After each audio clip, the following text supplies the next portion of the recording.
Aujourd'hui se déroule dans toute la France une journée d'action dans le service public. Quelle réponse, vous, candidat des socialistes, vous pouvez apporter à ceux qui se mobilisent pour la défense du service public? Justement, l'idée de la défense du service public. Pour moi, le service public, c'est deux choses fondamentalement. C'est le service de l'intérêt général par rapport aux intérêts particuliers et c'est l'égalité des chances, notamment des usagers du service public. Je comprends les inquiétudes qui se manifestent aujourd'hui et, président de la République, je défendrai, je dirais même, j'étofferai, j'épanouirai le service public en France. Alors ce matin, au cours de vos rencontres que vous avez pu avoir, aussi bien avec les salariés de Jacques Alstom, vous avez entendu qu'il y a une forte revendication tant au niveau des salaires que aussi de la durée hebdomadaire du temps de travail.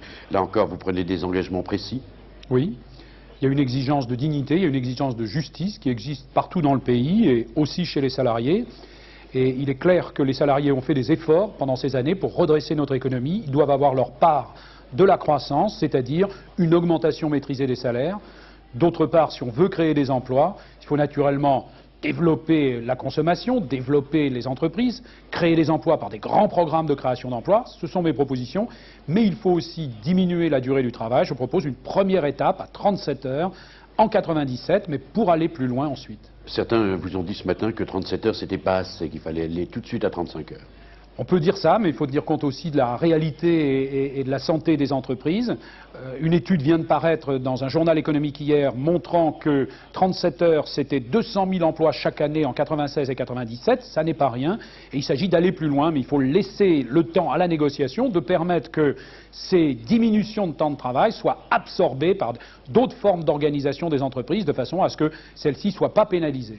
En matière d'emploi, justement, ce matin, on a eu les chiffres du mois dernier, 15 000 emplois de mieux au cours du mois dernier. Là, vous avez des propositions précises? Tant mieux pour les 15 000 chômeurs de moins. Mais enfin, depuis que nous avons ce gouvernement de M. Balladur et de M. Chirac, nous avons eu quand même plus de 300 000 chômeurs de plus. Et ça ne va pas suffire simplement de laisser la croissance. Donc moi, je dis diminution de la durée du travail, je dis grand programme de création d'emplois, dans le logement, dans l'environnement, dans les emplois de proximité. Je dis augmentation du salaire, parce que ça va soutenir la consommation, donc créer des emplois. Dans certains cas, baisse des charges pour les bas salaires, pour les basses qualifications dans les entreprises, mais compenser ailleurs, parce qu'il ne s'agit pas de faire des cadeaux aux entreprises, il s'agit de les aider à produire plus pour l'emploi. Vous ne prenez aucun engagement chiffré? Au contraire, j'ai chiffré mes propositions. Elles ne sont pas discutées comme celles du candidat RPR, dont on ne sait pas si elles coûtent 100 milliards, 600 milliards. Ils se sont disputés aussi là-dessus. Non, mes propositions sont chiffrées, aussi bien en ce qui concerne le salaire, l'emploi.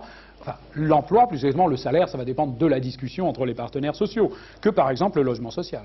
Ce matin, vous avez rencontré Jean-Pierre Chevènement, dont on sait que les conceptions en matière européenne sont assez éloignées des vôtres. Alors il y a eu un rapprochement là entre vous? Lionel Jospin, je le rencontre tous les jours pour m'appuyer sur votre lapsus. Quant à Jean-Pierre Chevènement, je le vois souvent, nous sommes amis depuis très longtemps. Je suis heureux qu'il me soutienne dans cette campagne. On a quelques nuances sur l'Europe, sur Maastricht, mais il sait bien que je défends au fond les mêmes valeurs auxquelles il est attaché, les valeurs de la République, les valeurs de la justice sociale, les valeurs de l'égalité des chances. Et je crois que lui qui est immergé dans cette réalité du salariat, de Jacques Alstom, des autres entreprises, il sait que je défendrai aussi les intérêts de nos entreprises, mais aussi les intérêts des hommes et des femmes qui y travaillent. Une dernière question. Il semble que vous ayez un peu de mal à trouver votre vraie place dans cette campagne.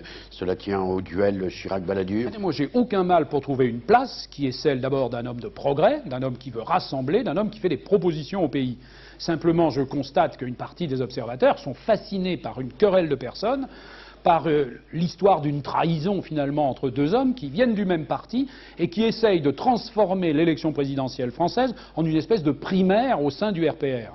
C'est tout, mais ce n'est pas moi mon problème. Moi je sais où est ma place, je sais ce que je représente, je sais ce que je propose au pays, et donc je sais que je serai au deuxième tour et qu'à ce moment-là, on en aura fini avec le tête-à-tête des deux amis qui se sont disputés, qu'on pourra enfin parler projet, les Français auront un vrai choix à faire.